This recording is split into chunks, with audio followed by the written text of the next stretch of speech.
Programme में आपको एक बार फिर खुशामदीद कहेंगे और पैनल के आगे दूसरा सवाल रखेंगे अपना।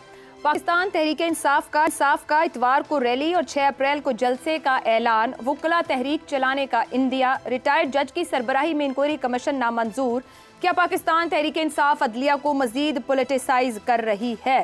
जैगम साहब, आपके ख्याल में ये जो मामला है वो 6 जजेस के खत वाला, ऊपर हम ये बात कर चुके कमीशन से क्या निकलेगा, क्या TORs डिलीवर कर पाएंगे या नहीं, मगर दूसरी तरफ एक बड़ी जमात जो बड़े मैंडेट के साथ सामने आई, वहां से वुकला तहरीक का ऐलान हो रहा है, एहतजाज के मोड में जा रहे हैं और साथ ही वो कहते हैं कि रिटायर्ड सरबराह की उसमें ये मंजूर नहीं होगा उनको कमीशन। मामला हल करना चाह रहे हैं, नतीजा खेज चाह रहे हैं या मजीद सियासत ज़दा करना चाह रहे हैं अदलिया को भी? मेरे ख्याल में कितनी और मज़ीद सियासत ज़दा हो सकती है ये तो मेरी समझ से बाहर है, लेकिन उनको खून की बू ज़रूर आ रही है। देखिए, पाकिस्तान की सियासत तो खड़ी ही अदलिया में है, अदलिया के ऐवान में खड़ी है, अदालत में खड़ी है। आज से नहीं, 1949 से खड़ी है, जब से परोडा का कानून बना था। तो सबसे बड़े स्टेक होल्डर हैं और हम एक ऐसी पार्टी की बात कर रहे हैं जो आधी कचहरी में है और आधी जेल में है, जिसका सारा ताल्लुक ही इस वक्त कोर्ट के साथ है, अदालतों के काम के साथ है। और आपको याद होगा 1997 में जब एक जुलूस निकालकर सुप्रीम कोर्ट पर हमला किया गया था, क्योंकि जो चीफ जस्टिस था वो पसंद नहीं था, उसको फिर तब्दील भी किया गया। 2009 में इफ्तिखार चौधरी की बहाली के लिए भी तो लॉन्ग मार्च किया गया था ना, ये भी तो पॉलिटिकल एक्टिविटी है। फिर आपको वो भी याद होगा जब खोसा साहब ने PTI के लीडर्स को बुला के कहा था, तुम इधर उधर क्यों फिर रहे हो, ये जुलूस क्यों निकाल रहे हो, मेरे पास आ जाओ। तो इसका क्या मतलब है कि जो जुलूस निकल रहे थे, क्या उसका मकसद अदालत को मुतासर करना नहीं था? अगर उसका नतीजा ये निकल रहा था तो उन जुलूसों का मकसद भी तो यही था ना कि अदालतों को मुतासर किया जाए। फिर काजी फायज़ ईसा के ख़िलाफ़ जो कैंपेन चली, क्या वो सियासी कैंपेन नहीं थी? मेरे ख्याल में ये जो मामला है ये बहुत संजीदा मामला है। इसको आप अगर खाली पोलिटिसाइज करते हैं for sake of politicisation, it's not good. इस पर पूरी कौम को इकट्ठे होना चाहिए, इकट्ठे खड़ा होना चाहिए। हम सबका स्टेक है। अगर हमें ठीक अदालतें नहीं मिलती, अगर अदालत के जजेस खौफजदा होंगे तो हमें कौन इंसाफ देगा, हमें कौन बचाएगा? तो ये बहुत ज़रूरी है कि पाकिस्तान में जो निज़ाम इंसाफ है वो खौफ से बालातर होकर काम करे, इंटरफेरेंस से बालातर होकर काम करे। जब आप उनसे डिमांड करते हैं कि आप पॉलिटिकल ना बने, आप ज़मीर के मुताबिक फ़ैसले करें, तो फिर ये पूरी कौम की भी जिम्मेदारी है कि उनको तहफ़्फ़ुज़ भी फ़राहम करें, उनको वो सुकून भी फ़राहम करें, वो माहौल फ़राहम करें जिसमें फिर वो उस तरह के फ़ैसले दे सकें जिस तरह के फ़ैसले कौम उनसे डिमांड कर रही है। दुरुस्त हो गया। आपने अदलिया बहाली तहरीक का जिक्र किया, मुझे भी बहुत कुछ याद आ गया, लेकिन अफसार साहब उसके बाद इंसाफ की बुनियादें और लोगों को इंसाफ मिलना ये कुछ इस्तेहकाम नहीं हासिल कर सका, बल्कि शायद जो तवक्को थी तमाम पाकिस्तान की वो भी पूरी ना हुई। अब अगर विफाकी काबीना एक कमीशन बनाना चाह रही है कि मामले को सॉर्ट आउट किया जाए जो अदलिया के अंदर से शिकायत और शिकवा आ रहा है, यहाँ तो अगर हम किसी गैर मुतनाज़ तरीन शख्स को भी चुन के लाया जाए, जो हालात है और जिस तरीके का PTI का रद्द अमल आया है, तो उस पर भी एतराज़ खड़े हो जाएंगे। मतलब शायद इतना गैर मुतनाज़ शख्स से ढूंढना मुश्किल हो जाए, नामुमकिन हो जाए। कितना बड़ा चैलेंज है हुकूमत के लिए ये फैसिलिटेशन देना कि मामला मंतकी नतीजे तक पहुँच पाए। आपने वुकला तहरीक याद करवा दी। कल हम सुप्रीम कोर्ट में बैठे हुए थे, कुछ दोस्त और भी, मतीला जान वगैरह, तो हम यही सोच रहे थे कि हम किस तरह बेवकूफ़ बने वुकला तहरीक में। हमें लगता था कि इनकलाब आ जाएगा और बड़ा ही आला स्टांस लिया है इफ्तिखार चौधरी ने, लेकिन बाद में पता चला ये तो धड़े की आपस की जंग थी। तो आपस की जंग में हम सब इस्तेमाल हुए। अब आ जाएँ आज पे, बीच में सारी चीज़ें आप उसमें जो जिक्र किया जैगम साहब ने, मैं सबसे मुत्तफिक हूँ। अभी आज पे आ जाए, आज देखना ये होगा कि क्या आज भी धड़े की जंग है या क्या है।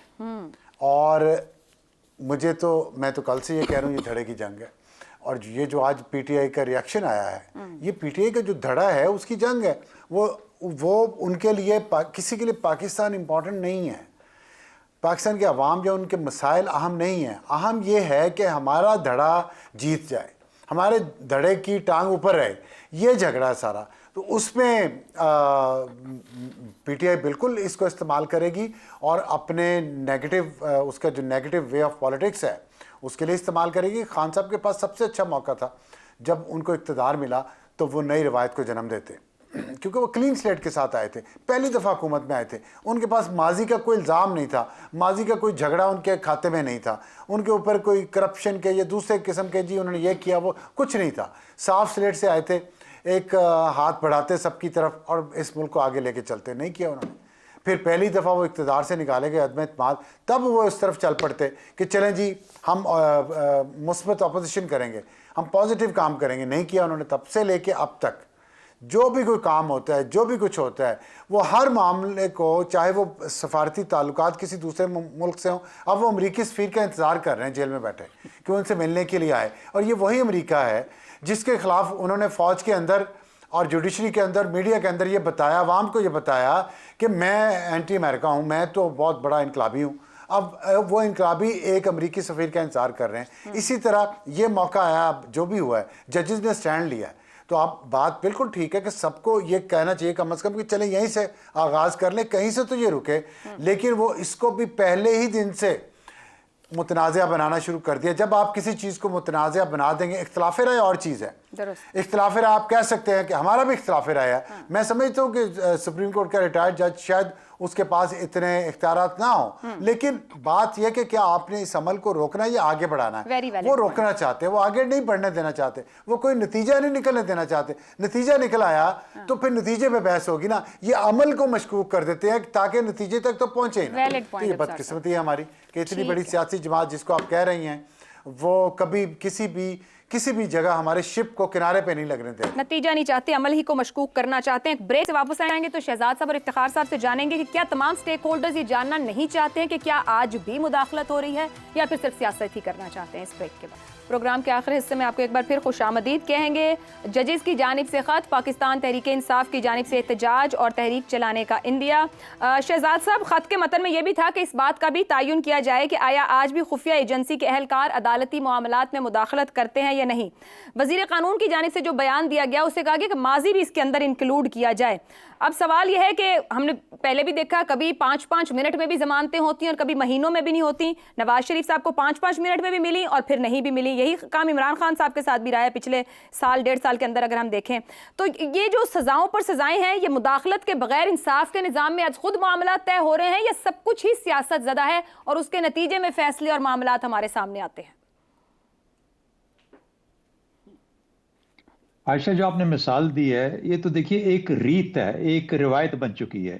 लगता यूं है, ये नहीं, ये जो एलिगेशन है इसका ताल्लुक एक रिवायत और रीत से है कि ऐसा किया जाता रहा है, ऐसा किया जा रहा है। और अगर ये सच है, अगर इसकी सपोजिशन कर ली जाए कि ये सच है, तो फिर तो इसको, चाहे आप आज के दिन में इस पर्टिकुलर इंसिडेंट के बाद इसको फाइनलाइज कर लें, देख लें कि हाँ ये वाकई ऐसा हो रहा है, और उसके बाद करेक्टिव एक्शन, रेमेडियल एक्शन क्या होंगे, उनको क्या करना चाहिए, किस तरीके से जिसको रोकना है उनको रोका जाए। और फिर देखिए, हम ये बार बार बात करते हैं कि जो कमीशन ऑफ इंक्वायरी है ये करेगा क्या। ये इंक्वायरी करने के बाद ये डिटरमिन करेगा कि फैक्ट्स क्या हैं, और फैक्ट्स की बुनियाद पे फिर ये कहेगा कि अच्छा इन लोगों पे कोई क्रिमिनल केसेस बनते हैं कि नहीं बनते। अगर बनते हैं वो रिकमेंडेशन दे देगा, अपनी इसको चीफ जस्टिस को दे देगा, गवर्नमेंट ऑफ पाकिस्तान को दे देगा। अब गवर्नमेंट ऑफ पाकिस्तान की मर्जी है कि उसकी बुनियाद पे आगे किस तरीके से चलना चाहती है। तो अगर तो कोई ऐसा क्रिमिनल केस एस्टैब्लिश होता है, कोई ऐसा क्रिमिनल नेग्लेक्ट एस्टैब्लिश होता है जिसके ऊपर कोई केस बनता है, तो फिर चार्जेस को तो प्रेफर करना चाहिए। यही एक तरीका होता है इंक्वायरी का। इंक्वायरी का मतलब है कि फैक्ट्स को डिटरमिन किया जाए। बहरहाल उसको छोड़ते हैं आपकी बात पे, इस पे आ जाते हैं कि सियासत ज़्यादा कितना है। सियासत ज़्यादा तो ये है कि देखिए 2007, अभी एक बड़ी अच्छी बात की अफसार साहब ने कि धड़े आपस में लगे हुए हैं, टकरा रहे हैं। 2007 में तो धड़ा बड़ा क्लियर था। जनरल मुशर्रफ के खिलाफ वकला ने एक पूरे मुल्क के वकला ने एक तंजीम और एक तहरीक शुरू की। एक तरफ जनरल मुशर्रफ था, उसके इक़दामात जिसकी बुनियाद पे ये काम हुआ, और दूसरी तरफ ये पूरे वकला, उसमें सियासी पार्टियां भी शामिल थी, उसमें वकील भी शामिल थे। बेशक पाकिस्तान पीपल्स पार्टी पावर में थी, लेकिन वो भी उसी एक धड़े का हिस्सा थी जो कि जनरल मुशर्रफ के खिलाफ उस वक्त बरसरे पैकार था। आज के दौर में मुझे वो उस किस्म का इन सियासी पार्टियों में नजर नहीं आता, बल्कि ये सियासी पार्टियां एक दूसरे के खिलाफ धड़े बनी हुई हैं। तो वो जो धड़ा हम जिसको आइडेंटिफाई करना चाह रहे हैं 2007 में, वो धड़ा आज के केस में एग्जिस्ट नहीं करता। आज के केस में ये दो पार्टियां दो हिस्सों में सियासी तौर पर तकसीम होने के बाद ये दो धड़े बन चुके हैं जो कि सामने नजर आता है। कोई समझता है कि अगर ये इंक्वायरी सामने आ जाती है और खुल के सामने आती है और ऐसे वक्त में आती है, तो इसका मतलब ये होगा कि शायद किसी दूसरे जो धड़ा है उसको मफाद मिल जाए, उसका फायदा हो जाए, उसको उसका बानी पीटीआई बाहर निकल आए, ये खतरा ये भी उनको बहुत ज्यादा है।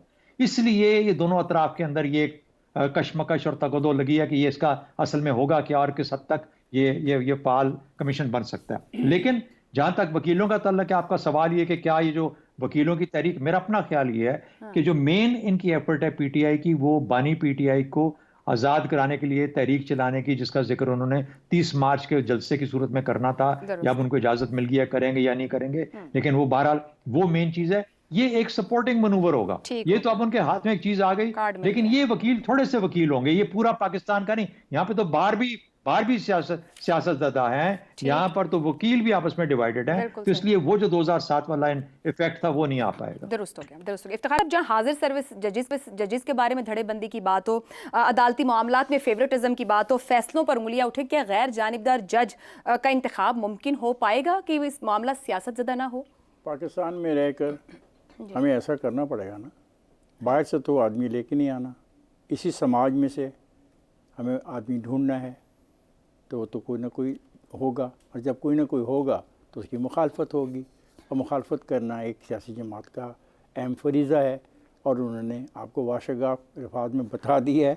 अभी तो किसी की सरबराही में कमीशन शुरू भी नहीं हुआ, किसी का नाम भी नहीं आया, तो उन्होंने नामंजूर कर दिया, नामंजूर कर दिया। तो उनकी सारी सियासत इसी पे चल रही है। 2011 से लेकर आज तक वो यही करते आए हैं। मैं तवक्को करता हूँ शायद वो कभी संजीदा तौर पे इस मामले को देखें कि अगर वाक़यातन वो चाहते हैं कि बैरूनी क़ुव्वतें जो हैं, अनकॉन्स्टिट्यूशनल जिनको क़ुव्वतें आप बोलते हैं, वो कॉन्स्टिट्यूशनल मैटर्स पे असरअंदाज न हों, तो उनको पाकिस्तान के अंदर बैठना होगा और बात करनी होगी। अगर नहीं करेंगे तो ये मामलात और बिगड़ेंगे। ठीक हो गया, चलें जी। यहाँ पर जो जितनी गुफ्तगू हुई उसको कंक्लूड करते हुए कि जितने भी मामलात हैं, क्या आज भी कोई धड़े की जंग मौजूद है? अगर है तो उसको एक तरफ रख देना चाहिए। और ये एक अहम सवाल है जिसका जवाब लेना ज़रूरी है कि क्या आज भी मुदाखलत हो रही है, जो ख़त के अंदर सवाल उठाया गया है। अगर मुदाखलत हो रही है तो इसका जवाब तलाश करना ज़रूरी है, क्योंकि हमने माजी में नहीं आज में जीना है, जिसने आने वाले दिन यानी मुस्तकबिल की तामीर करनी है।